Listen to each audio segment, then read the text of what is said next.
20 to 23 में तो I will get married, मुझे करनी है शादी, मुझे शादी बड़ी अच्छी लगती है। चेकलिस्ट नहीं है कि इतनी उम्र हो गई कर लेते हैं। मेरे लिए मैरिज एक बहुत बड़ी चीज है, और जो मुझे जिसकी बहुत खुशी है, मुझे शादी बचपन से बहुत पसंद थी कि नहीं नहीं जहाँ शादी होगी उसके बगल वाला फ्लैट मम्मी पापा का होगा। पेरेंट्स समझ चुके हैं कि उनको भी अब आसपास ही रहना पड़ेगा, वरना मैं शायद ठीक से काम नहीं कर पाऊंगी।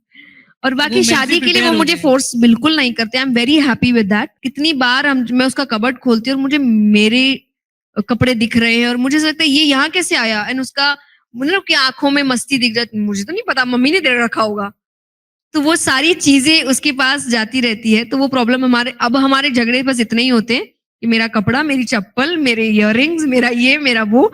बाकी झगड़े आई थिंक हमारे अब खत्म हो चुके हैं। अक्सर हम देख रहे हैं कि बच्चे जो है अब दबाव आजकल उतना झेल नहीं पा रहे हैं, असफलता को वो सह नहीं पा रहे हैं, और कई बार वो ऐसे कदम उठा लेते हैं, जिंदगी खत्म करने जैसे कदम उठा लेते हैं। हम देख रहे हैं बहुत सारी घटनाएं अभी हो रही हैं जो माता पिता को बहुत डराती हैं, चिंता में डालती हैं। तो वहां पर ये जो बच्चे हैं जो जल्दी जिंदगी खत्म करना चाहते हैं या जल्दी निराश हो जाते हैं, वो क्या करें जो इन चीजों से डरे ना, क्योंकि जिंदगी बहुत बड़ी है, एक असफलता से कुछ फर्क नहीं पड़ेगा। बिल्कुल भी नहीं पड़ेगा, पर इसके लिए मैं 2-3 आपको तरीके बता सकती हूँ, सॉल्यूशंस है। First, spirituality. हम क्यों आपको स्पिरिचुअलिटी के लिए कहते हैं? क्योंकि आध्यात्म आपको सिखाता है कि जो भी चल रहा है परमानेंट नहीं है। अब कई बार लोग कहते हैं कि ये क्या सर के ऊपर से जाने वाली बातें हैं, जब लाइफ में रह रहे हैं तो ये संसार मोह माया है। देखिए, जब वर्ड्स बहुत हैवी होते हैं ना तो आपको ऐसा लगता बातें हैं। ये आपको सिंपल बातों में सिखाया जाए कि कुछ भी परमानेंट नहीं है। आज जिस बात के लिए आप रो रहे हैं, 10 साल बाद उस बात पे आप हंसेंगे। जब मेरे मैथ्स के पेपर आए थे प्री बोर्ड्स में, मेरे ऐसे मार्क्स आए थे, मुझे ऐसा लग रहा था कि पता नहीं क्या हो गया, जिंदगी खत्म हो गई। और आज इतनी हंसी आती है कि क्या खत्म हो गई, कर लिया जो करना था, आगे बढ़ गई, जिंदगी अच्छे से निकल रही है, लाइफ अच्छे से चल रही है। और कई बार मैं ऐसे बच्चों को जाकर समझा रही हूँ जो सीए कर रहे हैं, एमबीए कर रहे हैं। तो आप अपनी लाइफ में कुछ ना कुछ कर ही लेते हैं, लेकिन उस वक्त आपको जब लगता है ना यही सच है, यही सब कुछ है, तब आपको लगता है कि यही सब कुछ है और ये चला गया तो बचा क्या। बट स्पिरिचुअलिटी सिखाती है सच तो कुछ है ही नहीं सिवाय ईश्वर के, और वहीं घूम के वापस जाना है। तो ये नाटक चल रहा है, पिक्चर चल रही है, आप एक्टर्स हैं, आपको रोल दिए गए हैं, पर आप अपने रोल अच्छे से निभाइए, ताकि ऊपर जो डायरेक्टर बैठा है जब ऊपर जाओ तो आपसे कहे कि आपने काम अच्छा किया, उनकी पिक्चर अच्छी चली, आपकी पिक्चर सुपर हिट रही। पर ये याद रखिए, पिक्चर चल रही है, सच नहीं है। खत्म करके एक दिन वापस अपने घर जाना है, लेकिन काम ऐसे करना है कि जब घर जाओ और उससे मिलो तो आंख मिलाने लायक रहो। बस इतना ध्यान रखो, बाकी सब अपनी मनमानी करिए आप।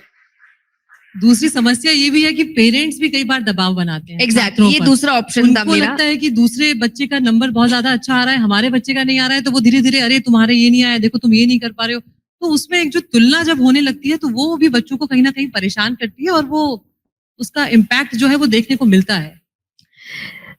मैं फिर से कहूंगी, हर व्यक्ति अपनी जिंदगी में कुछ ना कुछ कर लेता है।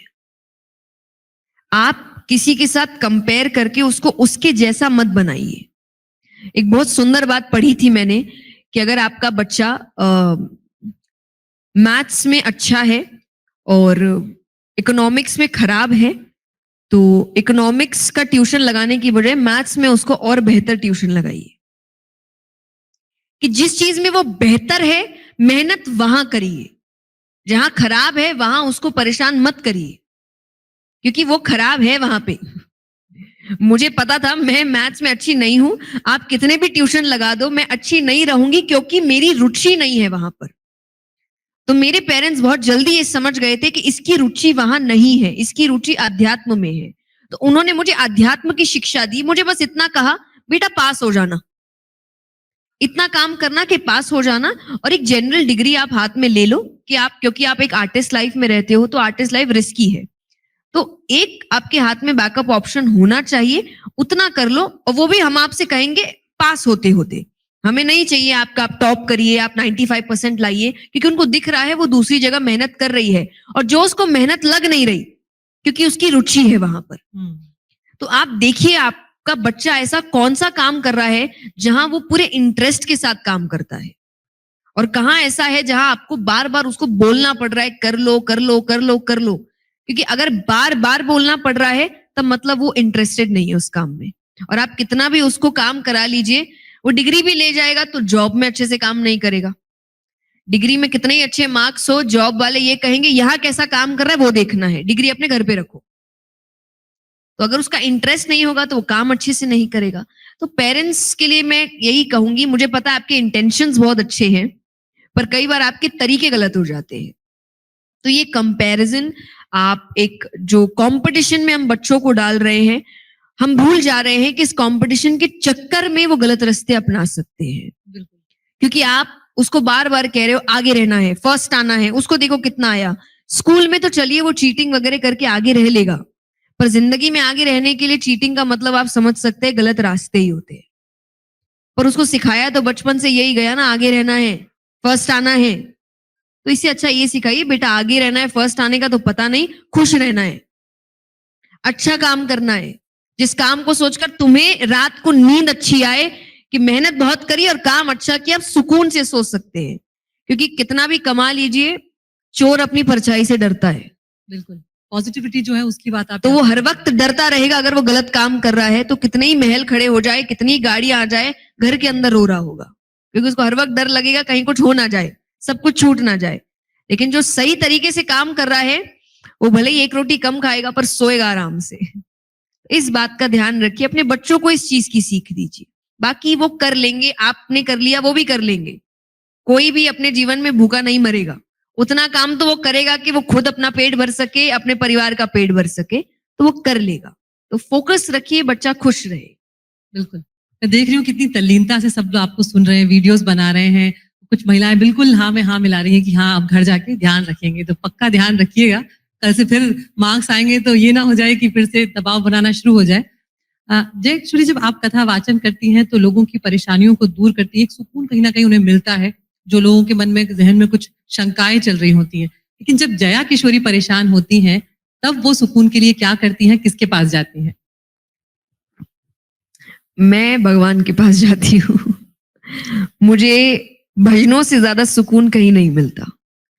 तो जब भी मुझे ऐसा लगता है मेरे दिमाग में बहुत सी बातें चल रही है, तो मैं अपने हेडफोन्स लगाती हूँ, मैं भजन चलाती हूँ और मैं आंख बंद करके सिर्फ, और मुझे लगता है कुछ मिनटों में ही मेरी वो सारी चिंता खत्म हो जाती है। क्योंकि मुझे बस एक ही जवाब मिलता है, आज तक संभालता आया है, आगे भी संभाल लेगा। बहुत बड़ी बात है। उससे ज्यादा सुकून मुझे किसी की बात नहीं दे सकती, किसी का साथ नहीं दे सकता जो मुझे भगवान देते हैं। आपको गुस्सा आता है, और जब गुस्सा आता है तब क्या करती हैं ये भी बताइए। मुझे मेरी मर्जी से गुस्सा आता है। अच्छा, कि मतलब यहाँ पर करना है। हाँ, नहीं मतलब मर्जी माने मैंने अपनी जिंदगी का रिमोट कंट्रोल दूसरे को नहीं देके रखा कि कोई आए और मुझे गुस्सा दिला के चला जाए और मैं उसके हिसाब से रिएक्ट कर दूं और फिर मैं उसको बोलूं कि अरे भाई सॉरी, ये मुझसे गलती हो गई, मैं मीन नहीं करती थी। मीन आप सब करते थे। और गुस्से में व्यक्ति वही बातें बोलता है जो वो साधारण तौर पे बोल नहीं सकता, ताकि गुस्से के बाद वो बोल दे कि अरे मैं तो गुस्से में था, मैं मीन नहीं करता था। ये अच्छा पर्दा है। लेकिन आप बोलते वही है जो आपके मन में चल रहा है। तो मैं गुस्सा होती हूँ, मैं रोती भी हूँ, मैं उदास भी होती हूँ, हर चीज अपनी मर्जी से होती हूँ, ताकि एंड में जाके मैं किसी पे ब्लेम ना डाल सकूं कि मैंने तुम्हारी वजह से किया या इसकी वजह से किया, मैंने अपनी मर्जी से किया। तो मुझे ऐसा लगता है ये कंट्रोल आपके पास होना चाहिए कि कोई और आपके साथ खिलवाड़ करके ना जाए, कि कोई आया और आपको परेशान करके चला गया, ये नहीं हो सकता। बाकी देखिए, स्पिरिचुअलिटी हो, पॉजिटिविटी हो, कोई भी आपको रोबोट बनाने का काम नहीं कर रहा कि आपके इमोशंस खत्म हो जाएंगे, कि हमें गुस्सा आता ही नहीं, हम तो रोते ही नहीं, हमें कुछ होता ही नहीं। तब तो आप पत्थर है, तब आप मशीन है। इंसान ऐसे नहीं होते। इंसान तो ये सारी भावनाएं महसूस करेंगे पर अपनी मर्जी से करते हैं। तो मुझे रोना भी आएगा, अपनी मर्जी से आएगा कि मुझे किसी बात का कुछ, तो मैं अपने आप रो के थोड़ा ठीक करके फिर काम पे लग जाऊंगी। पर ऐसा नहीं कि कोई आएगा और मुझे रुला के चला जाएगा या मुझे सेल्फ डाउट में डाल देगा, तो वो नहीं होता। तो एग्जैक्टली गुस्सा आता है, क्या करती हूँ, मैं शांत हो जाती हूँ, मैं किसी से बात नहीं करती। और कुछ घंटे मुझे ऐसा है कि, और मैं ये बोल के करती हूँ कि देखो छेड़ो मत मुझे। नहीं तो ठीक नहीं होगा। नहीं नहीं ठीक नहीं। और फिर मैं झूठ भी नहीं बोलूंगी, मैं ये कहूंगी, फिर मैं ऐसी ऐसी बातें बोलूंगी जो बिल्कुल सच होगी, और तुम्हें ऐसा लगेगा कि भाई धरती फटे और मैं अंदर जाऊं, क्योंकि बातें सच्ची होंगी जो तुम्हें चुभेगी। तो छेड़ो मत मुझे। तो मैं कोशिश कर, मैं ये इसीलिए करती हूँ क्योंकि मुझे ऐसा लगता है कि जब आप क्रोधित होते हैं, बात भले ही आप अपनी रख रहे हैं पर आपके तरीके बहुत गलत होते हैं, आपका टोन बहुत गंदा होता है, आप शब्दों का इस्तेमाल बहुत गंदगी का करते हैं, और वो याद रहता है। बिल्कुल, बहुत बड़ी बात। मुझे तो रहता है, मैं सालों तक बातें नहीं भूल सकती कि किसी ने इस तरीके से मेरी बेइज्जती करी थी या इन शब्दों का इस्तेमाल किया था। तो अगर मुझे लगता है कि कोई ना करे, पहला स्टेप बनता है मैं ना करूं। इसीलिए मैं जब क्रोधित होती हूं तो मैं शांत हो जाती हूँ कि मैं कुछ घंटे बाद आपसे मिलूंगी या मैं कुछ घंटे बाद बात करूंगी, तब मेरा दिमाग ठंडा होगा, मेरा माइंड स्टेबल होगा, और हम इस पे अच्छे से डिस्कशन करेंगे क्योंकि बात गलत है, चाहे मेरी है चाहे उसकी है। डिस्कशन करेंगे, पर अभी नहीं, क्योंकि अभी डिस्कशन नहीं होगा, अभी सिर्फ आर्ग्यूमेंट होगा। मैं ये कहूंगी मैं सही, वो ये कहेंगे वो सही, सही कोई होगा ही नहीं। तो मैं शांत हो जाती हूँ बिल्कुल। और जब आप बहुत व्यस्त रहती हैं, अभी आपसे बात हो रही थी तो आपने बताया कि आपको आपका रूटीन उतना अच्छा नहीं रह पाता है, वक्त उतना नहीं मिल पाता है, लेकिन जब आप घर में होती हैं तब दिनचर्या क्या होती है? मान लीजिए कि आप अगले 2 दिन आप अपने घर में रहने वाली हैं, अपने माता पिता के साथ, परिवार के साथ, तब आपकी दिनचर्या क्या रहती है? घर में मम्मी के साथ आप हाथ बटाती हैं खाने वाने में, क्या क्या काम आप घर में करती हैं, ये भी बताएं। देखिए, मेरी तो कोशिश रहती है कि अब जैसा समय है और जो उम्र है वो भी ज्यादा काम ना करे, वो भी रेस्ट करे। तो मेरी कोशिश ये रहती है कि आप काम मत करिए, मेरे साथ बैठिए, आप मुझसे बातें करिए। हम पूरी कोशिश करते हैं, अगर हम घर में हैं, स्पेशली अगर हम चारों हैं, क्योंकि हम सभी अलग अलग, पेरेंट्स मोस्टली मेरे साथ ट्रैवल करते हैं, बहन कहीं और पढ़ती है, पर अगर हम चारों साथ हैं तो हम कोशिश करते हैं हम पूरा दिन साथ हैं। हम नाश्ता एक साथ करेंगे, हम खाना एक साथ खाएंगे, हम चाय एक साथ पिएंगे, हम बातें कर रहे हैं एक दूसरे के रूम में बैठकर। हमारी कोशिश है हम वेब सीरीज देखेंगे कि नई पिक्चर आई है, नई वेब सीरीज आई है, तो हम चारों बैठकर देख रहे हैं। तो अगर घर पे है तो पूरा समय हम एक दूसरे के साथ हैं। ये मेरा यही हॉलीडे है। अभी और मुझे हॉलीडे भी कोई अगर पापा पूछते बेटा कहीं जाना है, मैंने बोला नहीं, सबको लाना है। अपनों को घर ले आओ, रिश्तेदारों को घर ले आओ, घर पे रहते हैं कुछ दिन और खाएंगे पिएंगे, अच्छे से समय बिताएंगे। मेरा हॉलीडे यही है। तो जो आस पड़ोस वाले जहाँ पर आप बड़ी हुई हैं, वहां बचपन में आप खेलती कूदती रही है, अचानक से उनको लगता है तो उनके रिएक्शंस क्या होते हैं कि यार ये तो अब इतनी ऊपर पहुंच गई और ये एक अलग ही लेवल पे चल रही है, ये आध्यात्म की बात कर रही है, हम उतना नहीं कर रहे हैं, क्या रिएक्शन होता है उन लोगों का? देखिए, कुछ का रिएक्शन बहुत अच्छा होता है, कुछ मुझसे पता नहीं अचानक से डिस्टेंस कर लेते हैं क्योंकि उन्हें लगता है कि अब मैं वैसी रही नहीं। पर आपके जो अपने होते हैं, मुझे लगता है वो कभी बदलते नहीं है। वो खुश होते हैं आपकी तरक्की से, पर उनका रिश्ता आपसे कभी बदलता नहीं है। तो जो खास करके पुराने रिश्ते हैं, पुराने दोस्त हैं, और वो आपको शायद हम्बल भी रखते हैं। जैसे मेरे दोस्त, जब दिक्कत आए तभी हम कोई सीरियस बातें करते हैं, पर अगर हम नॉर्मली बैठे और अगर मैंने थोड़ा भी अपना प्रवचन शुरू कर दिया तो उनका तो यहाँ नहीं, कथा वहां, यहाँ पे कथा नहीं। तो मुझे लगता है वो आपको हम्बल रखते हैं, आपको याद दिलाते हैं कि काम की जगह कहीं और है, यहाँ अपनों की जगह है, और यहाँ पे काम को मिक्स नहीं करते हैं। तो मुझे लगता है वो ही अब मेरे करीब है, बाकी सब हम दूर का रामा शामा है हमारा। लेकिन बस क्योंकि उन्हें ऐसा लग रहा है मैं बदल गई हूँ, पर कोई बदलता नहीं है, आपका खुद का नजरिया बदलता है ना। अपने तो हमेशा अपने ही रहते हैं और एक जैसे ही रहते हैं। जैसे माँ बाप के लिए बच्चा नहीं बदलता, मेरे माँ बाप के लिए तो नहीं है कि अब ये बड़ी हो गई है या ऐसी हो गई, वो तो आज भी मुझे डांट दे, चुप बैठो। डांट पड़ती है आपको? अरे बिल्कुल, मेरे पेरेंट्स तो मुझे आज भी डांटते हैं, और सबसे ज्यादा मुझे लगता है एक उनका डायलॉग है कि कभी भी अगर मैं उन्हें कुछ बता रही हूँ कि नहीं नहीं पापा ये सही नहीं है, वो नहीं है, बस वो एक दूसरे को देखते, लो लो अब यही शुरू और कराओ कथा। तो वो कभी पेरेंट्स कभी नहीं बदल सकते, वैसे ही कुछ आपके अपने कभी नहीं बदलते। जी। अब थोड़ा सा गंभीर विषयों पे मैं आती हूँ क्योंकि कई लोगों के जहन में बहुत कुछ चल रहा होता है। कोविड एक वो दौर था जया जी, जब हमने देखा कि एक अदृश्य डर था जो वो सबके जहन में रहा। उन 2.5-3 सालों में हम सब ने बच्चों से लेके बड़ों ने, बूढ़ों ने, सब ने बहुत मुश्किल वक्त देखा। एक डर जो था वो मन में बैठ गया था। बहुत वक्त लगा लोगों को उभरने में। और मैं ये इसलिए पूछना चाह रही हूँ कि मैं जिन जिन लोगों से मिलती हूँ आज भी कुछ ना कुछ उनकी जिंदगी में ऐसा चल रहा है जो वो इम्पैक्ट देके गया है। बहुतों ने अपनों को खो दिया है। उससे उभरने में उन्हें बहुत वक्त लग रहा है। उन्हें किस तरह से आप मदद कर सकती हैं, क्योंकि यहाँ पर आपको देश भर में, दुनिया भर में लोग सुन रहे हैं। तो मैं जरूर चाहूंगी जिन्होंने पर्सनल लॉस झेला है उन्हें आप बताएं कि वो कैसे उभरे उन चीजों से। देखिए, पर्सनल लॉस का अर्थ हम एक ही समझ रहे हैं, मृत्यु। जी बिल्कुल। जो आपको पता है एक ना एक दिन आएगी। सबको पता है यहाँ पे, जिसने जन्म लिया है वो मरेगा।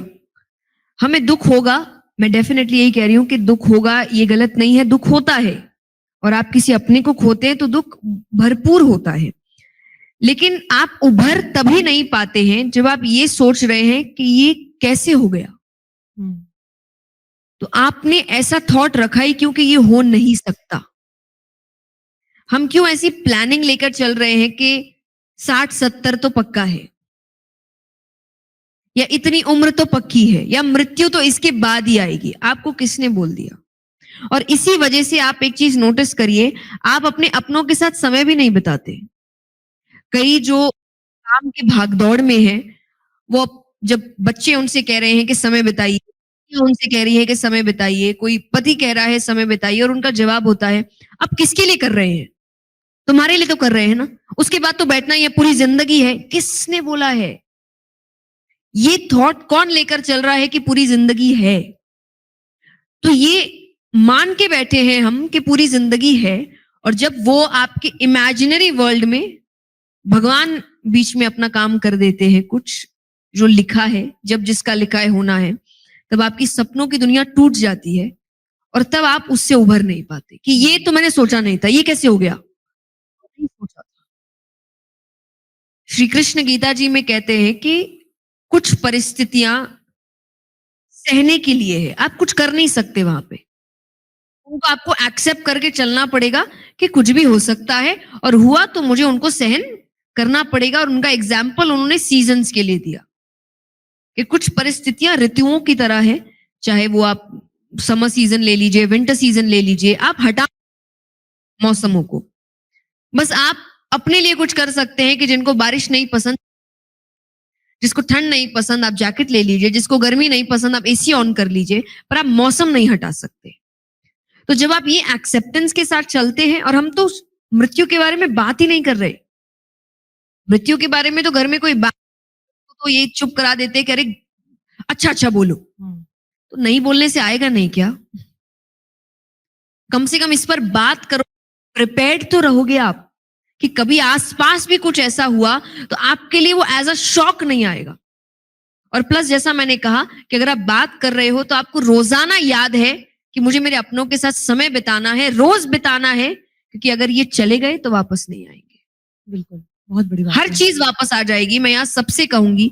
इसलिए मेरे लिए फैमिली बहुत इंपॉर्टेंट है, और कोविड से पहले से थी। मैं कोविड के पहले भी कई बार अपने आसपास वालों से कहती थी कि मैं अपना फैमिली टाइम हमेशा रखती हूँ, नो मैटर आप कितने बिजी है, क्या है, मेरे लिए वो एक मस्ट है। क्योंकि मेरा काम वापस आ सकता है, मैं पैसे वापस कमा सकती हूँ, मैं हर चीज वापस ले सकती हूँ सिवाय अपनों के। ये चले गए तो आप कितना भी कर लो, ये वापस कभी नहीं आएंगे। आपको डर लगा था कोविड टाइम्स में? कोई बहुत, डिप्रेशन हुआ था? बहुत। मुझे ऐसा लगता है कि इतना ज्यादा स्ट्रेस मेरी पूरी जिंदगी में मुझे कोविड के टाइम ही हुआ था। और तब मुझे महसूस हुआ था कि मुझे ये लगता है कि मेरी स्ट्रेंथ मेरे पेरेंट्स है, पर मेरी वीकनेस भी मेरे पेरेंट्स है। मैं सब चीजों का सामना कर सकती हूँ, और उसका भी देखिए सामना तो करना ही है, एक ना एक दिन आपको पता है। और उसकी तैयारियां पेरेंट्स ही खुद करने लग जाते हैं, जब आपको अब अकेले परिस्थितियों का सामना करने भेज रहे हैं, अकेले इवेंट्स पे भेज रहे हैं, कि कहीं ना कहीं उनको है कि इसको संभालना अब आना चाहिए, कि किसी भी दिन कुछ हो गया तो इसको ऐसा ना लगे अब मैं क्या करूं। तो वो आपको समझ आ रहा है कि क्या चल रहा है, क्यों चल रहा है, पर फिर भी मुझे लगता है कि एक ही चीज है जो मुझे थोड़ा डरा सकती है, थोड़ा पीछे कर सकती है, मेरे माँ बाप, कि इनके साथ कुछ गलत नहीं होना चाहिए। बाकी मुझे लगता है मैं हर परिस्थिति का सामना कर सकती हूँ। बिल्कुल, और शायद हम में से कोई भी ऐसा नहीं होगा जिनकी स्ट्रेंथ और वीकनेस दोनों ही पेरेंट्स ही होते हैं, और जिन्होंने अपनों को खोया है उनके लिए मुश्किल भी होता है ये। यहाँ पर जया जी, हम यूपी में बैठे हुए हैं, आपने अभी श्री कृष्ण का जिक्र भी किया, यहाँ पर अभी रामलला की प्राण प्रतिष्ठा हुई है। आज के वक्त में राम के आदर्शों को कितना जरूरी मानती हैं आप, और क्या लगता है कि अब उन आदर्शों के साथ जिंदगी जी जा सकती है, संभव है? बहुत अच्छे से जी जा सकती है, क्योंकि श्री राम का, और श्री राम क्या, आप भगवान का कोई भी अवतार उठाइए, भगवान का पूरा जीवन आपको बताता है कि जीवन दुखों से, संकटों से, दिक्कतों से भरा हुआ है, फिर भी उनके चेहरे से मुस्कुराहट गायब नहीं होती। श्री राम का जीवन उठाइए, तकलीफें ही तकलीफें, सुख है कहां मुझे बताइए आप। पर क्या वो सुखी नहीं रहे? क्या वो मुस्कुराते हुए नहीं रहे? उन्होंने हर परिस्थिति को अच्छे से जिया। राजमहल में रहे तो राजमहल में भी खुश रहे, वनवास में रहे तो वनवास में भी खुश रहे। तो वो तो आपको सबसे पहले सिखा रहे, जो हम आज मोटिवेशनल स्पीकर बन रहे हैं, ये बातें कर रहे हैं कि happiness is a choice, happiness is a mindset. अरे श्री राम ने सबसे पहले सिखाया है कि खुशी एक मानसिकता है, कि वो व्यक्ति, राजमहल है, वनवास है, परिस्थितियां विपरीत है, जो भी है, मुस्कुरा रहे हैं, शांत है, धैर्य के साथ काम कर रहे हैं। श्री कृष्ण पैदा नहीं हुए, मृत्यु सामने खड़ी है, पैदा होते ही माँ बाप से अलग कर दिया, वहां के माँ बाप से थोड़ा भाव बना ही था, फिर मथुरा ले आए, यहां थोड़ा बना, फिर गुरुकुल भेज दिया। यानी उनकी जिंदगी की कठिनाइयां खत्म ही नहीं हो रही। पर आप सबसे ज्यादा खुश अवतार देखिए तो कृष्ण अवतार है। तो कैसे कोई इंसान, कोई व्यक्ति इतनी दिक्कतों में भी खुश रह सकता है? ये आपको श्री राम और श्री कृष्ण सिखाते हैं। और अभी तो आपको सबसे ज्यादा जरूरी है, क्योंकि हर व्यक्ति की प्रॉब्लम यही है, उसके पास सब है, खुशी नहीं है। हम आज कहीं भी जा रहे हैं, क्योंकि हम इतनी जगह जाते हैं, और ऐसा नहीं सिर्फ ऐसे लोग आ रहे हैं जो बहुत मिडिल क्लास फैमिली से है, या जो जिनके पास कम है चीजें, मटेरियलिस्टिक चीजें, जिनके पास सब कुछ है, वो आ रहे हैं और कह रहे हैं कि जया जी सब है, खुश नहीं है। खुशी के लिए क्या करें बताइए? और तब हम उन्हें अध्यात्म से जोड़ते हैं कि देखिए सब कुछ मिल गया, फिर भी खुशी नहीं मिली आपको। यही बताता है कि खुशी चीजों में है ही नहीं। चीज आपके लिए है आरामदायक जिंदगी, वो चाहिए, सबको चाहिए। मेहनत करिए, काम करिए, पैसे कमाइए उसके लिए, पर याद रखिए ये मेरे जीवन को आरामदायक बनाने के लिए, खुश करने के लिए नहीं। वो तो मुझे अपने आप होना है, तो होने वाला हर परिस्थिति में हो जाएगा, नहीं होने वाला महल में भी रोएगा। तो ये एक मानसिकता ही सबसे पहले आपको श्री राम सिखाते हैं। तो श्री राम का चरित्र देखिए, कृष्ण का चरित्र देखिए, ये आपके जीवन में आपको इतना स्ट्रेंथ दे सकते हैं कि परिस्थिति कोई भी होगी, आप मुस्कुरा के सामने खड़े होंगे कि आने दो, देख लेंगे, जो होगा संभाल लेंगे। ये भगवान सिखाते हैं आपको। आप श्री कृष्ण से ज्यादा प्रेरित हैं, और अगर हम श्री मेरे लिए सब एक है। सब एक, मुझे ऐसा लगता है भगवान के सारे अवतार एक ही ने लिए हैं, अलग अलग समय में अवतार लिए हैं, अलग अलग चीजें सिखाने के लिए। कृष्ण सबके लिए ज्यादा प्यारे हैं, क्योंकि पूर्ण अवतार है, उनके अंदर सब कुछ है, और कृष्ण का नाम ही है जो सबको आकर्षित कर ले। तो वो ऐसे भी सबके प्यारे होने ही चाहिए, क्योंकि उनका नाम ही ये बोल के रखा गया कि वो सबको आकर्षित कर लेते हैं। तो इसीलिए, पर देखा जाए तो सब एक ही है, कृष्ण ही राम है, राम ही कृष्ण है। समय समय की बात है कि मैं एक बात कहती हूं कि श्री राम आपको सिखाते हैं मर्यादा में रहते कैसे हैं, कि श्री राम आपको सिखाते हैं मर्यादा में रहते कैसे हैं, और श्री कृष्ण आपको सिखाते हैं कि मर्यादा में रखते कैसे हैं। पर दोनों अवतार तो एक ही के हैं, पर उनको पता था एक समय में रहकर सिखाना पड़ेगा, और एक समय ऐसा आएगा जब रहने से भी लोग नहीं समझेंगे, तब रख के समझाना पड़ेगा। तो वो आपको एक और चीज सिखाते हैं कि बदलाव ही प्रकृति का नियम है। तो ये आपको समझना पड़ेगा, नियम, चेंज ये जरूरी है। जैसे जैसे चीजें बदलेंगी, नियम बदलने पड़ेंगे। जैसे जैसे समय बदलेगा, आपको बदलना पड़ेगा। आप रिजिड नहीं हो सकते, भगवान भी नहीं हुए। क्योंकि रिजिड होना होता तो भगवान एक ही अवतार लेके बोलते अब यही चलेगा, हर जगह यही चलाओ। 24 अवतार लिए हैं। तो 24 अवतार का मतलब जैसे जैसे समय बदला, भगवान ने अपने आप को बदला और आपको सिखाया नहीं इस समय में ये जरूरी है, इस समय में वो जरूरी है। तो आप सभी अवतारों को लीजिए और समय अनुसार किस वक्त आपको किस अवतार से सीख लेनी है ये समझिए। तो मैं नहीं कहूंगी आप सिर्फ श्री राम को पढ़िए, आप श्री राम को पढ़िए, आप श्री कृष्ण को पढ़िए, आप वामन अवतार पढ़िए, आप नरसिंह अवतार पढ़िए, क्योंकि हर अवतार आपको सिखा रहा है किस परिस्थिति में क्या काम करना है। बिल्कुल, बड़ी बात है। जय जी, एक जिंदगी जो हम बात करते हैं जब उसकी, तो एक जैसी तो चलती नहीं है, उतार चढ़ाव आते रहते हैं, टेंशन आते रहते हैं। लेकिन जैसे ही परेशानियां आती हैं, हम कितने ही मजबूत हों, जरा सी परिस्थितियां अगर हमारे अनुरूप नहीं होती, अनुकूल नहीं होती है, तो हम सब टेंशन में आ जाते हैं, परेशान हो जाते हैं कि अब क्या करें। तो वो जो एक संतुलन बनाना चाहिए कि चाहे अच्छा वक्त हो चाहे बुरा वक्त हो, हमारा हैंडल करने का तरीका एक जैसा होना चाहिए। उसके लिए खुद के अंदर स्ट्रेंथ कैसे जगाएं लोग? शास्त्र पढ़िए। मैं ये बहुत सीरियसली कह रही हूं आपसे, पढ़िए। आपके जीवन में बहुत बड़ा बदलाव आएगा, क्योंकि वहां पे आपको पूजा पाठ नहीं सिखा रहे। जो एक हाइप क्रिएट किया गया है कि पूजा पाठ सिखा रहे हैं, आरती कैसे, वो आपको जीवन जीना सिखा रहे हैं।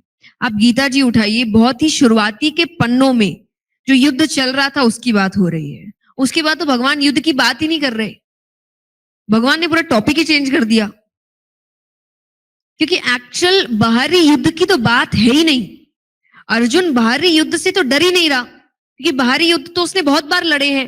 वो योद्धा कोई नया नया थोड़ी बना था, उसने महादेव जी के साथ युद्ध किया है। ऐसा व्यक्ति थोड़ी डर सकता है किसी युद्ध से।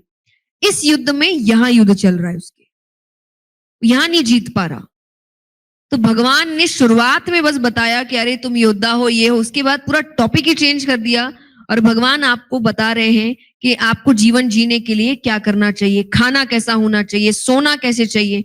जैसे एक टॉपिक आता है उसमें जो 3 गुण है, सात्विक, राजसिक, तामसिक, उसमें हर चीज बताई गई है कि तीनों चीज में भोजन कैसा होना चाहिए, रहन सहन कैसा होना चाहिए, खान पान कैसा होना चाहिए, सोते कैसे हैं, काम कैसे करते हैं, टाइमिंग क्या होनी चाहिए। अब इसे युद्ध का क्या लेना देना।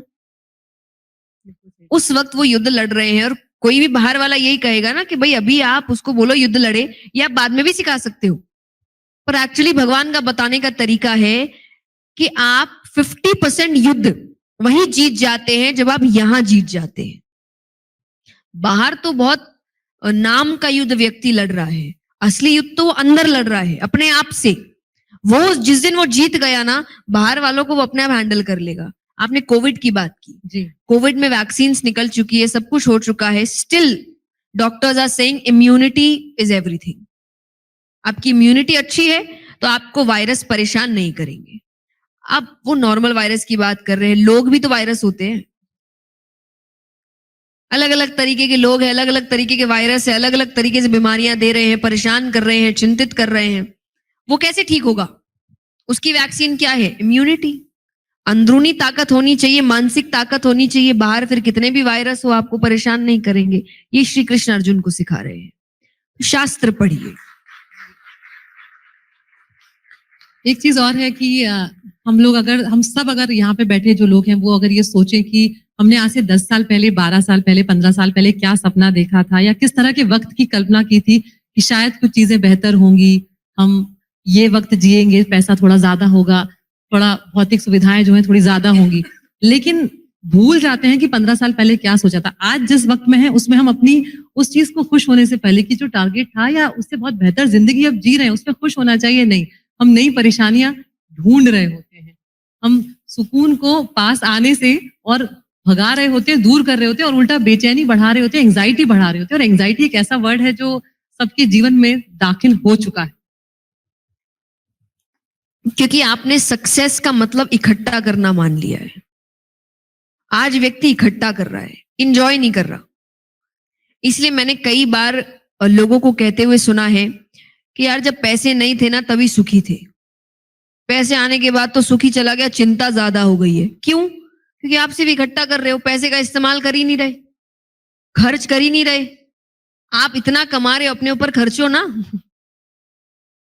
आप उसका आनंद लीजिए, तब आपको लगेगा कि हाँ वो पैसा मेरे काम आ रहा है। काम आपके आ ही नहीं रहा, आप उसको इकट्ठा करके रखते जा रहे हो, रखते जा रहे हो, रखते जा रहे हो और आगे बढ़ते जा रहे हो, भाग दौड़ में लग जा रहे हो। फिर बोले ऐसी भाग दौड़ हो गई है। अरे अब इतना पैसा आ गया फिर भी भाग दौड़ है। अब तो आपके पास एक चॉइस है। जैसे मैं कहती हूँ कि money is all about freedom. बिल्कुल।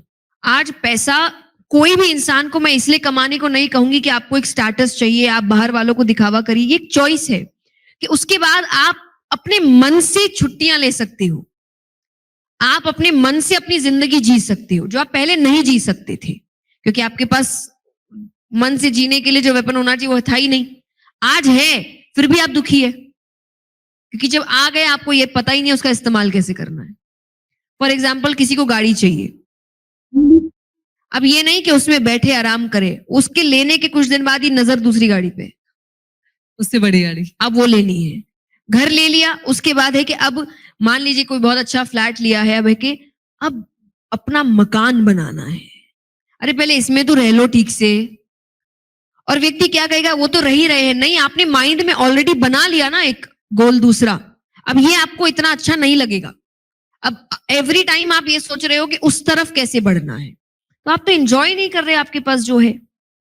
और इसीलिए व्यक्ति उस भाग दौड़ में इतना स्ट्रेस और एंजाइटी में आ जा रहा है कि उसके पास जो है उसको उसका इस्तेमाल करना आ ही नहीं रहा। जैसे दिमाग, भगवान कहेंगे दिमाग दिया पर तुम इस्तेमाल कर नहीं रहे। और सनातन धर्म तो देखिए, आपको मैं कहती हूँ जिज्ञासा हमेशा कहता है, आइए आराम से, आप यहां देखो। कुछ नहीं हुआ, सबको मसाला चाहिए। हाँ, वो खुशी वाला ही सवाल वो पूछ रहे थे, हाँ। शायद उसी का आप पर कितने जवाब भी स्ट्रेस दे में पूछा देखो। खुशी भी आपको स्ट्रेस में चाहिए, ये नहीं कि वो हम शांति से कर ले। बट द इशू इज कि आपके पास जो है आप उस प्रेजेंट में हो ही नहीं। अब चाहे आपके रिश्ते हैं, आपका पैसा है, आपकी लग्जरी है, आपकी अपॉर्चुनिटीज है, आप प्रेजेंट में है ही नहीं। या तो आप पास्ट में है या तो आप फ्यूचर में है, और इसी वजह से आपकी सारी प्रॉब्लम्स है। आपने मुझसे कहा कि इतने साल बाद क्या होगा, किसने देखा है क्या होगा। कोविड ने मुझे सबसे अच्छी सीख यही दी थी कि आपको पता ही नहीं अगले पल क्या होगा। जिस साल लॉकडाउन लगा था पहली बार, आप विश्वास नहीं करेंगे, मैं, मेरी टीम, हम सब बात कर रहे थे लॉकडाउन से पहले, और जब पता नहीं था कि लॉकडाउन लगने वाला है, और हमारे डिस्कशंस यही होते थे कि ये साल मेरी जिंदगी का बेहतरीन साल होने वाला है। सब सेट है, बड़े बड़े प्रोजेक्ट्स प्लान थे, और प्लान माने ऐसा नहीं एग्जीक्यूशन में प्लान थे कि बैक एंड वर्क सब हो चुका है, अब तो बस रिलीज करना है। बेहतरीन छोड़िए, जो चल रहा था वो भी बंद हो गया, सब घर बैठ गए। और उस पर भी मुझे मेरे पापा ने बहुत अच्छी सीख दी थी कि मैंने उस पर भी कोविड में काफी काम किया। क्या किया मैं अभी नहीं बता सकती, पर जल्द पता चलेगा। तो मैं उस काम के लिए हमेशा पापा से कहती थी कि पापा मेरे पास टाइम ही नहीं है, टाइम ही नहीं है। और जब कोविड का समय आया, लॉकडाउन हो गया, और मैं उस वक्त ये कह रही हूँ, कह रही ये कैसे होगा, वो कैसे होगा, सारे इवेंट्स ये हो गए, टीम है, ये है। पापा ने कहा देखो बंद तो हो गया, अब अभी तक जो आप कह रहे थे आपके पास टाइम नहीं है, टाइम नहीं है, अब है, कर लो। एंड आई वाज लाइक, ये है पॉजिटिविटी, कि आज इतनी परेशानियों के बीच भी उन्होंने एक पॉजिटिव चीज निकाल ली। कि अभी तक, जब उस वक्त भी मैंने कहा था, हम सेशंस करते थे ऑनलाइन, कि पार्टनर्स कह रहे हैं टाइम नहीं है, टाइम नहीं है, पत्नी को टाइम कैसे दे, पति को टाइम कैसे दे, बट अब है, दे दो। अब आपका इशू हो गया कि काफी ज्यादा ही टाइम दे दिया, अब एक दूसरे से घुटन हो रही है। तो मतलब आप समझ रहे हैं कि आप सिर्फ बहाने कर रहे हैं। टाइम देने को पहले भी हम दे सकते थे, काम करने को पहले भी हम कर सकते, क्योंकि जब टाइम मिला तो हम ये कह रहे कि बहुत एक्स्ट्रा मिल गया। तो हमारी कंप्लेन करने की आदत हो गई है हर चीज से, जिसे मैं बहुत नॉर्मल तरीके से कहती हूँ कि इंसान के रोने की आदत हो गई है। उसके रोने खत्म नहीं हो रहे, उसको कितना भी मिल जाए वो भगवान से जाकर यही कहेगा ये है वो है, लेकिन भगवान कहते इसका रोना कभी खत्म नहीं होगा। एक दिन ऐसा नहीं होगा ये आकर कह दे कि भगवान बहुत है, बस थैंक यू, आगे जो होगा देख लेंगे, लेकिन काफी है। ये एक मनुष्य कह ही नहीं पा रहा। उसका ये बट इफ ये खत्म ही नहीं हो रहा, उसके रोने खत्म ही नहीं हो रहे, और वो खुद कर रहा है, ये नाम भगवान पे लगा रहा है। उसकी जिंदगी में इतने दुख है नहीं जितना वो बना रहा है। और मैं ये बहुत फैक्चुअल बात कह रही हूं आपसे कि आप अगर उस इंसिडेंट को एक इंसिडेंट मान के चलोगे ना, तो आप बहुत जल्दी सल्यूशन की तरफ आ जाओगे, रादर देन ये सोचना मेरी किस्मत खराब है, मेरे साथ ही सब गलत होता है, मेरे साथ ही क्यों ऐसा होता है। ये सोच सोच के आप इतनी सी प्रॉब्लम को इतना बड़ा बना लेते हैं। और फिर कैसे इतने बड़े प्रॉब्लम का सल्यूशन एक छोटा माइंड निकाल सकता है। पर भगवान कहेंगे प्रॉब्लम तो इतनी सी थी भाई, बनाया तुमने इतना बड़ा। उसका सल्यूशन तुम नॉर्मली निकाल सकते थे। कि जैसे जब आप बीमार पड़ते हो, तो बीमार पड़ते ही आपके पहली चीज दिमाग में आती है, डॉक्टर को दिखाते हैं। एग्जैक्टली ऐसा तो नहीं पड़े रहते हैं और रोते रहते हैं, मुझे ही बुखार हो गया, मुझे ही बुखार होता है, मेरे ही लाइफ में प्रॉब्लम है। नहीं, आप डॉक्टर के पास जाते हैं। वैसे ही आपको दिमागी तौर पे भी जब दिक्कतें आती है, तो मैं ये नहीं कह रही कि आप सबसे पहले थेरेपी लेकिन आप खुद भी सोचिए ना, क्यों हो रहा है। सर्दी हुई, आपके दिमाग में तुरंत आता है कल ठंडा लिया था। सोल्यूशन निकाला, क्यों हुआ, कैसे हुआ, क्या करे। शारीरिक तौर पे इंसान कर रहा है ये काम, मानसिक तौर पे नहीं कर रहा। मानसिक दिक्कतें आ रही है तो वो रो रहा है, बस। ये नहीं कि क्यों हुआ, कैसे ठीक करूं, नहीं, ये काम नहीं। वो बैठ के रोएगा और उसको पता नहीं किस सबकॉन्शियस माइंड में अलग तरीके का मजा आ रहा है ये करने में। दैट इज कि आपका ब्रेकअप हो गया, तो instead of listening to good songs आप सैड सॉन्ग्स ही चलाओगे। हाँ कि ना।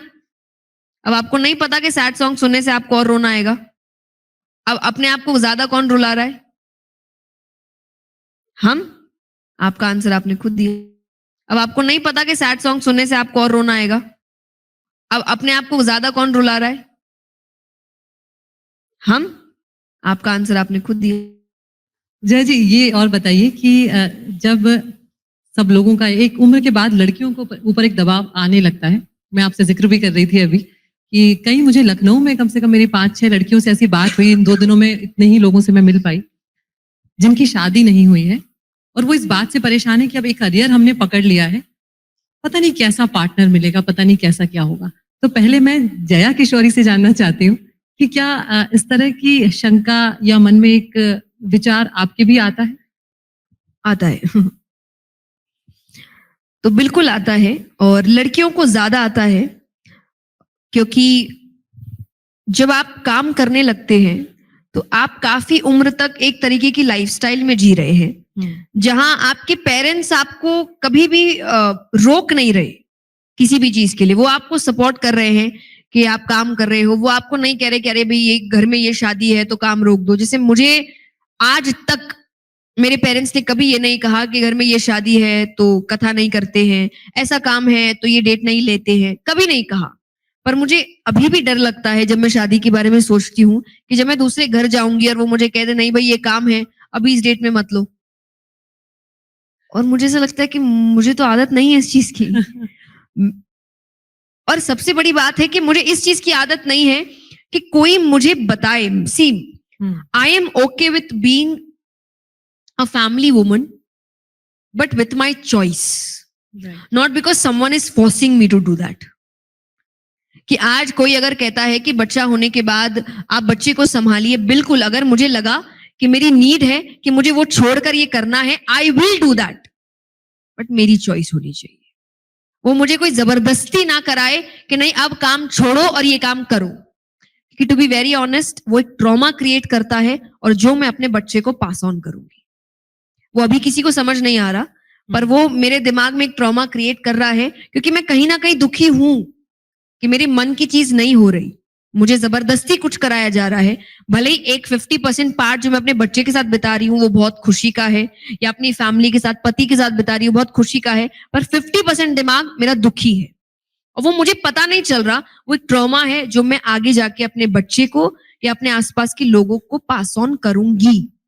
इसलिए आप कई बार देखेंगे कि कई माताएं हैं, मदर्स हैं, जो अपने बच्चों को कुछ ना कुछ लड़ाई में ये बात बोल देती है, हमने इतना छोड़ा है तुम्हारे लिए, हमने ये छोड़ा है तुम्हारे लिए, ये त्याग किया है तुम्हारे लिए। अब आपको पता है वो बच्चा सोच रहा है कि मुझे सुना रही है, नहीं, वो नहीं सुना रही है आपको, वो उसके अंदर का दुख है जो ऐसी सिचुएशंस में बाहर निकल जाता है, क्योंकि उसको आज भी दुख है इस बात का कि उसने वो चीज छोड़ा है, उसने अपने सपने छोड़े हैं, और वो चीज बाहर निकलती है। तो मैं मदर्स को यही कहती हूं कि क्या आप चाहेंगी, और यहां जितनी मदर्स बैठी है प्लीज आंसर मी ऑनेस्टली, कि अगर आपने अपनी लाइफ में कुछ भी सैक्रिफाइस किया है, आप चाहेंगी आपकी बेटी वैसी जिंदगी जिए? कोई भी मुझे हाँ बोलते हुए नहीं दिख रहा है, इसका मतलब जो हुआ गलत था। That's all. मैं यहीं पे अपना आंसर हमेशा खत्म करती हूं कि आप एक औरत होने के नाते आपने जो भी किया, आप समझ रही है वो अच्छा नहीं था, और मैं कभी नहीं चाहूंगी मेरी बेटी वो करे, इसका मतलब वो सही नहीं है। और अक्सर हम देखते हैं कि क्योंकि जो हाउस मेकर्स होते हैं जो बाहर नहीं जा रहे हैं, चाहे वो बाय चॉइस हो या वो बाय फोर्स हो, लेकिन वो घर ही घर में उनके ऊपर सारा बोझ एक जो आ जाता है, मानसिक तनाव आ जाता है, फिर आखिरी में ये सुनने को मिलता है कि घर में ही तो रहती हो, करती क्या हो। देखिए, ये मुझे अच्छा नहीं लगता, और मुझे क्योंकि मैं हमेशा इक्वालिटी की बात करती हूँ कि दोनों तरफ है ना, बाहर का काम आसान होता है ना घर का काम आसान होता है। बिल्कुल। और कोई भी इंसान अगर दूसरे काम को इस तरीके से डिसरिस्पेक्ट कर रहा है, करके देखिए प्लीज, कि अगर पुरुषों को ये लग रहा है घर का काम बहुत आसान होता है, प्लीज करके देखिए।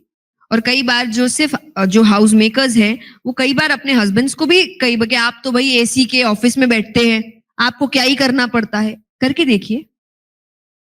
दोनों काम बहुत टफ है, दोनों काम में बहुत मेहनत है, और आज जब महिलाएं वो काम कर रही है, क्योंकि जो चेंज बहुत बहुत ही धीमी पेस में वो चेंज आ रहा है, पर अगर आ रहा है तो पुरुष भी समझ रहे हैं कि घर का काम कितना टफ है, और महिलाएं भी समझ रही है कि बाहर का काम कितना टफ है। लेकिन जब दोनों ये चीज समझ जाते हैं ना, उससे बेहतरीन घर और कोई नहीं होता। बिल्कुल।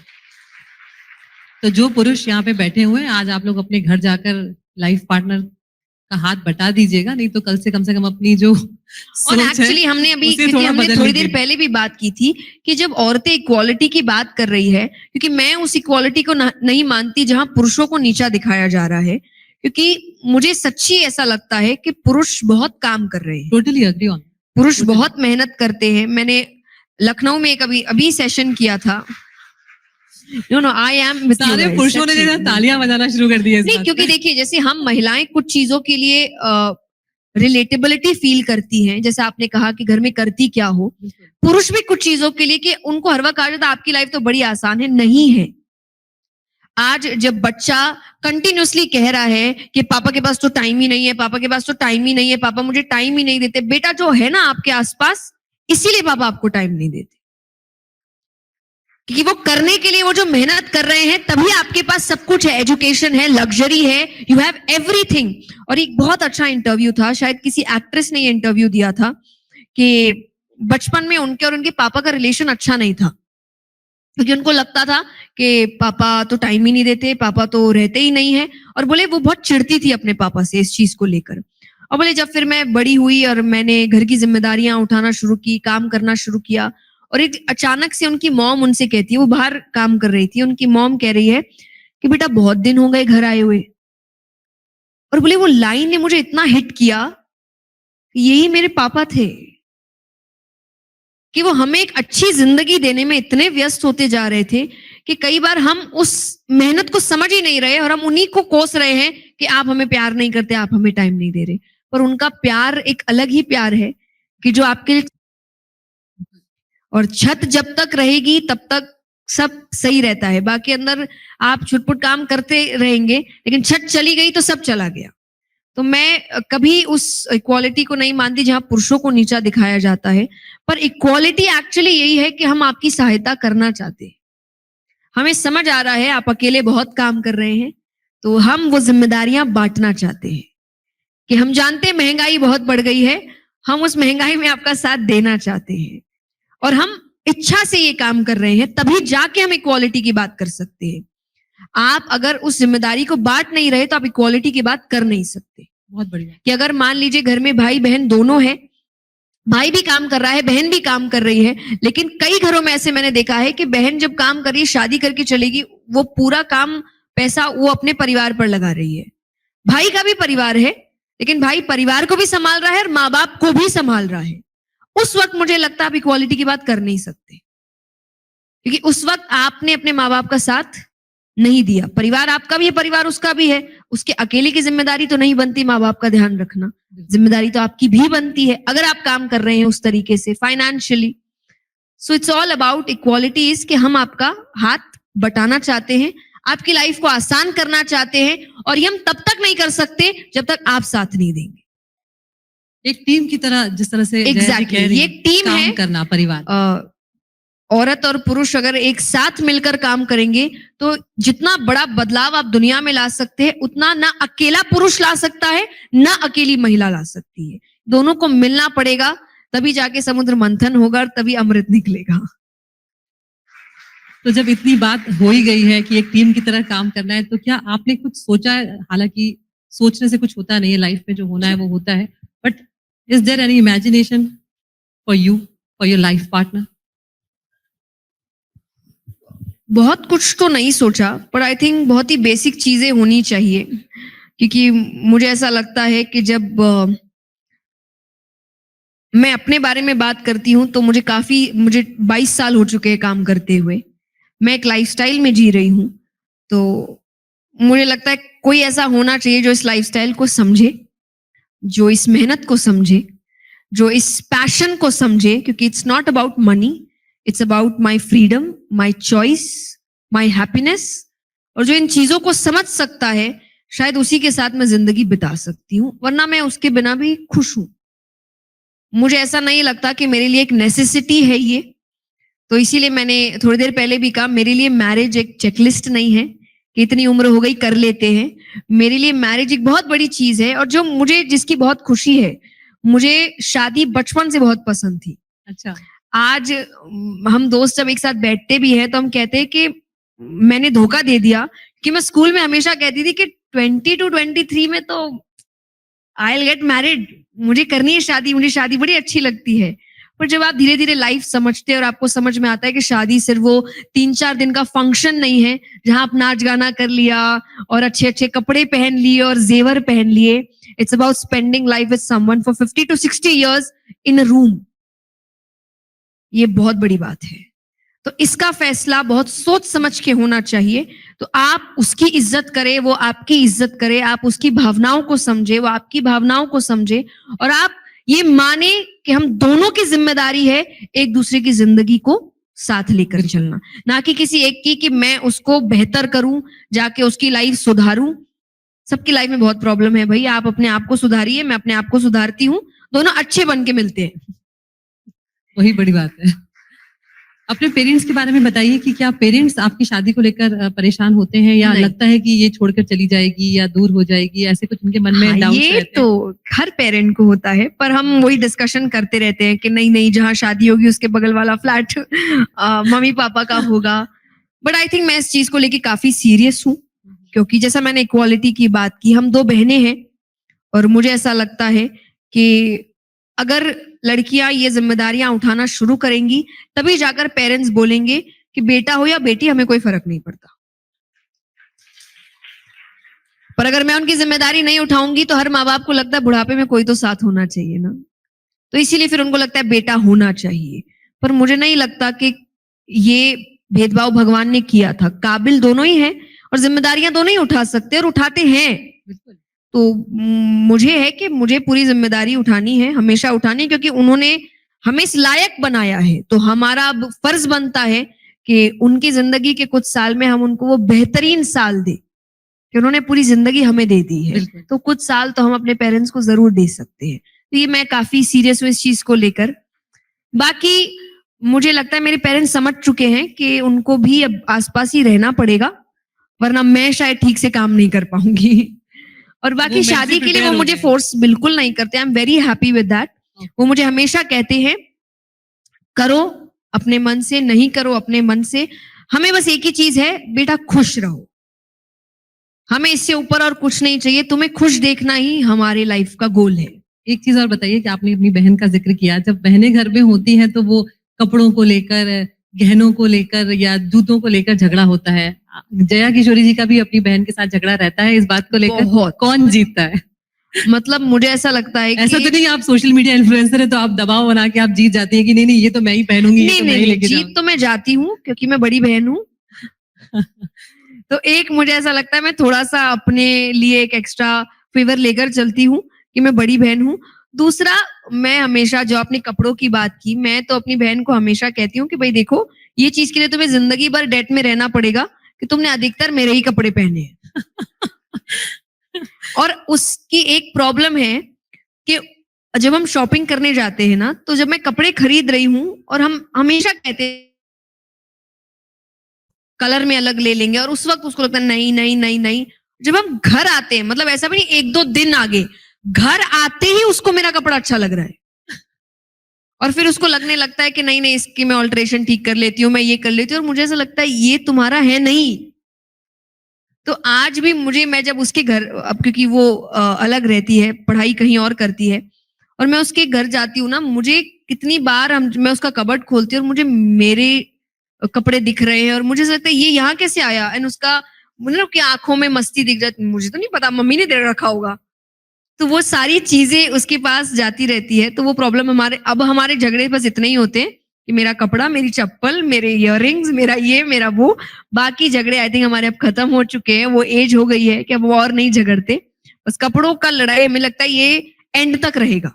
कोई ऐसा इंसिडेंट याद है जब आपने एक दूसरे को, चाहे उन्होंने आपको या आपने उनको, बचाने के लिए या कुछ करने के लिए पापा मम्मी से झूठ बोला हो? बताने जैसी बात है, मतलब मैं ऐसी कोई बात नहीं पूछ रही। हाँ हाँ, बहुत रिसेंटली बोला था मैंने कि कुछ, और मैं वो पूरा इंसिडेंट नहीं, पर मुझे ऐसा लगता है देखिए बड़े भाई बहनों का काम है ये। हम बिना वो डेजिग्नेशन पाए एक उम्र के बाद अपने भाई बहनों के माँ बाप बन जाते हैं। और वही है जो पेरेंट्स सोचते हैं ना कि हमने जो नहीं किया वो मेरे बच्चे करे। भाई बहन, बड़े भाई बहन सोचते हैं हमने जो नहीं किया वो हमारे भाई बहन करे। तो चाहे उसके लिए ट्रिप्स हो, स्कूल ट्रिप पे जाना है, कॉलेज ट्रिप पे जाना है, तो मेरा तो हमेशा से एक ही वेपन होता था पेरेंट्स के सामने, मैं तो नहीं गई, वो जानी चाहिए। तो पापा को हमेशा लगता था ये इमोशनल अत्याचार मुझे समझ नहीं आता कि हमेशा मैंने नहीं किया, क्योंकि मैंने काम काफी पहले शुरू किया, तो मैंने वो मुझे लगता है मैंने पूरी कॉलेज लाइफ अपनी मिस करी है। मैंने वो छोटी छोटी चीजें मिस करी है, और आपको एक ना एक टाइम तो मिस करना पड़ता है, क्योंकि मैंने उस वक्त मेहनत की, तो मैं अभी अपने हिसाब से जिंदगी जी रही हूँ, मेरे दोस्त अब मेहनत कर रहे हैं। तो एक ना एक टाइम तो आपको सैक्रिफाइस करना पड़ता है अगर आपको कुछ एक्स्ट्रा ऑर्डिनरी करना है तो, कि जिसे हम कहते हैं कि कुछ पाने के लिए कुछ खोना पड़ता है। बस आपको ये याद रखना है कि जो पा रहे हो उसके सामने वो खोई भी चीज इतनी महत्वपूर्ण ना लगे। तो मुझे नहीं लगती, मुझे अगर कोई कि आपने ये खो दिया, मुझे चलता है मैंने खो दिया, क्योंकि जो है मेरे पास वो मेरे लिए बहुत कीमती है, और उसके लिए वो चीज मैं बार बार खो सकती हूँ। सब लोग मुस्कुरा रहे हैं, सब कुछ कर रहे हैं, लेकिन बीच में एक बार जोरदार तालियां हो जाए। आप सब लोग बहुत एंजॉय कर रहे हैं उनको, और मैं कोशिश कर रही हूँ कि ऐसे सवाल हो जो जिसका कहीं ना कहीं सबके लिए कोई ना कोई जवाब निकले। जया किशोरी जी ऐसा करते हैं, थोड़ा सा रैपिड फायर भी शुरू कर देते हैं, जैसे वो छोटे छोटे, आजकल इंस्टेंट चीजों का जमाना है, तो हाँ। कुछ ऐसे शब्द या ऐसे वाक्य मैं दूं जिसमें आप जवाब दें, अगर किसी को सॉल्यूशन मिलता है तो। और देखिए मैं अच्छे जवाब नहीं दे सकती हूँ, क्योंकि मैं स्पिरिचुअलिटी में बिलीव करती हूँ और हम इंस्टेंट चीजों पे बिलीव नहीं करते। You should take your time. तो आई थिंक मैं इसमें खराब हो सकती हूँ। आप अपना टाइम लीजिएगा। ओके। बिल्कुल। बहुत गुस्सा अगर आता है तो क्या किया जाए? शांत हो जाइए, आप तुरंत रिएक्ट मत करिए, ये सबसे बेस्ट है। रिएक्ट उस वक्त बिल्कुल मत करिए कि वो रिएक्शन बहुत खराब हो सकता है, बहुत एक्सट्रीम हो सकता है। तो मैं अभी रिएक्ट नहीं करूंगी, इसके ऊपर बाद में बात करेंगे। बहुत सारे लोग ऐसे हैं, बहुत सारे युवा ऐसे हैं जो ये तय ही नहीं कर पा रहे हैं कि करना क्या है, तो वो एक फोकस, वो कंसंट्रेशन, थोड़ा वक्त लेकर एक फैसला लेना, उसके लिए क्या कोई मदद, कोई टिप ऐसा आप देना चाहेंगे जो उन्हें थोड़ी मदद मिल जाए? जैसा आपने जो कहा, समय लेकर, हम्म, हम जो एक इंस्टेंट दुनिया में चल रहे हैं ना कि हर चीज हमको 2 मिनट में चाहिए। आज भगवान से भी चीजें 2 मिनट में ही मांग रहे हैं, अभी दे दो, अभी दे दो, अभी कर दो, भगवान जी अभी कर दो। और भगवान भी ऊपर कहते होंगे रुक जा भाई। मुहावरे नहीं सुने या वाक्य नहीं सुने कि भगवान के घर में देर है अंधेर नहीं, तो देर है, और देर का मतलब है धैर्य, कि भगवान अपने समय पर चीजें देते हैं, पर हमको हर चीज इंस्टेंट चाहिए, ये करना बंद करिए। तो हम बहुत चीजें, बहुत, चाहे रिलेशनशिप को लेकर हो, चाहे करियर को लेकर हो, हम बहुत इंस्टेंट काम कर रहे हैं।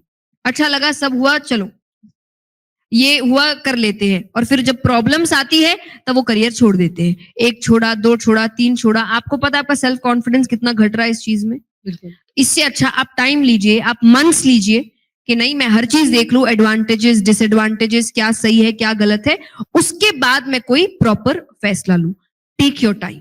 अब ये तो- एक अच्छा छोटा टिप है। अब तो जय किशोरी जी, नौकरी में भी वो वक्त आ गया है कि 15-20 साल करने के बाद लोगों को लगने लगा है कि अभी उम्र बाकी है, 20-20 साल बाकी है, लेकिन अब समझ नहीं आ रहा है कि करे क्या।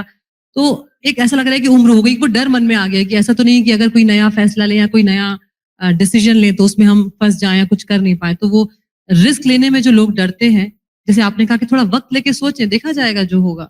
रिस्क लेने में डर रहे हैं मतलब आप उस काम से प्यार नहीं करते। बहुत क्योंकि बड़ी अगर आप बात है ये। प्यार करते हो तो फिर आप, क्योंकि एडवांटेजेस और डिसएडवांटेजेस तो हर जगह है, फायदे तो हर जगह नहीं मिलेंगे आपको। आज जब कई बार लोग हमसे कहते हैं कि आपकी प्राइवेट लाइफ हैम्पर हो रही है, आप ये नहीं कर रहे, आप रास्ते में पुचका नहीं खा पा रहे, आप हाँ नहीं कर पा रहे, और जो है वो बहुत बेहतरीन है। तो आपको समझना पड़ेगा कि एडवांटेजेस भी होंगे, सिर्फ डिसएडवांटेजेस भी होंगे, सिर्फ एडवांटेजेस नहीं होते लाइफ में।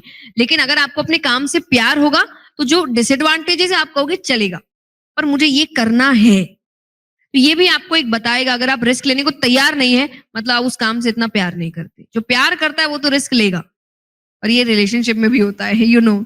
जब कहते हैं ना इसलिए प्यार अंधा होता है, वो रिस्क ले लेता है कि प्यार है मुझे, ये है वो, काम से करिए, इंसान रिस्क ले लेता है।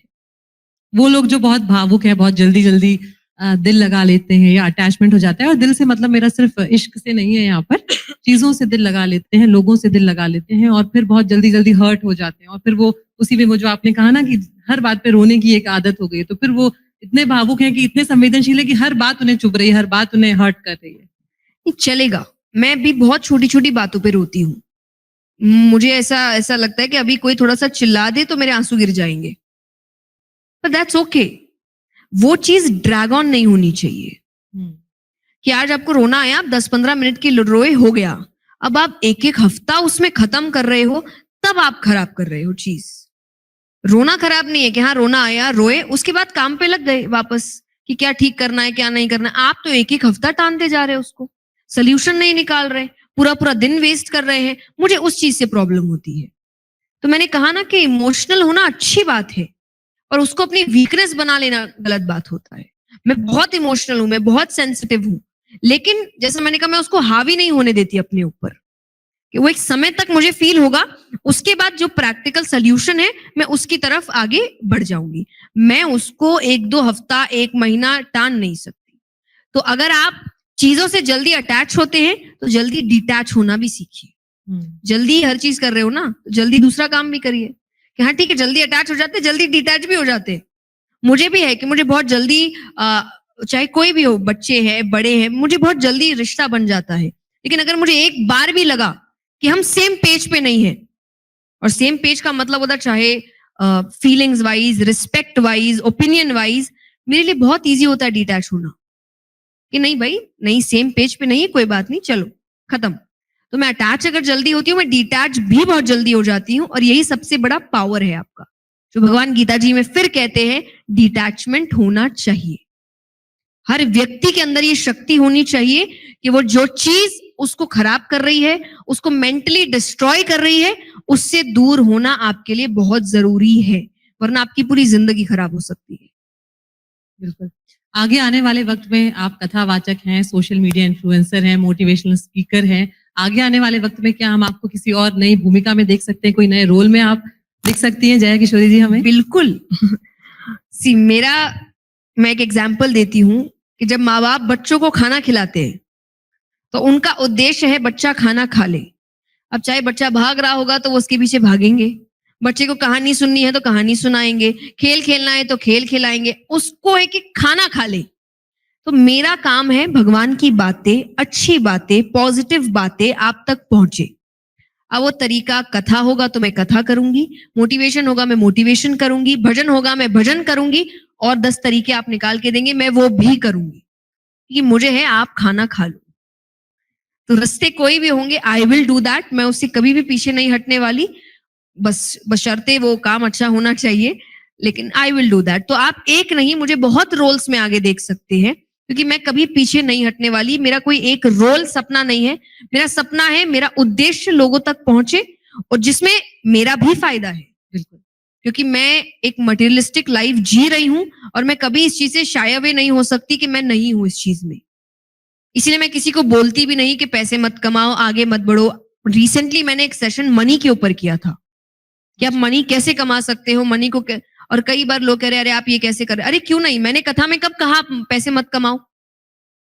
आपने गृहस्थ चुना है ना, तो कमाना चाहिए आपको, आपका काम है पैसे कमाना, अच्छी लाइफ जीना, बच्चों को अच्छी लाइफ जी। अगर नहीं कमाना है, वैराग्य चुनिए, बीच का रास्ता मत लीजिए, ना यहाँ के ना वहां के। So I am very open with this कि हाँ मेरी फैमिली है, मैं एक फैमिली वाली लाइफ जीती हूँ, मैं एक मटेरियलिस्टिक लाइफ जीती हूँ, बट मेरा काम ये है कि सिर्फ मेरा फायदा नहीं होना चाहिए, मेरे काम से बाकियों का भी फायदा होना चाहिए। उसके लिए मैं हर रोल निभाऊंगी। जब आप कथा वाचन करती हैं तो एक अलग माहौल हो जाता है। मैं ये तो नहीं कहूंगी कि यहाँ पे हमारे पास उतना वक्त भी नहीं होगा, लेकिन कुछ हम अब इस सेशन को हम खत्म करने की ओर जा रहे हैं। तो 4 लाइनों में अपनी मधुर वाणी में जिस तरह से आप एक माहौल क्रिएट कर देती है, एक मैजिक हो जाता है। गुजारिश करूंगी आपसे, और जब जया किशोरी जी अपनी आवाज में कुछ गा रही हो तो आप लोग जरूर तालियों से।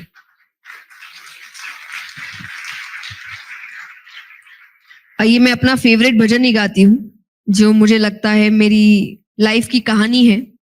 और जब तक वो भजन मैं गाती रहती हूँ, मुझे हर वक्त ऐसा लगता है कि मेरा कॉन्फिडेंस खत्म नहीं होता, मैं कोई भी स्ट्रेस का सामना कर लेती हूँ और मैं हम्बल रहती हूँ।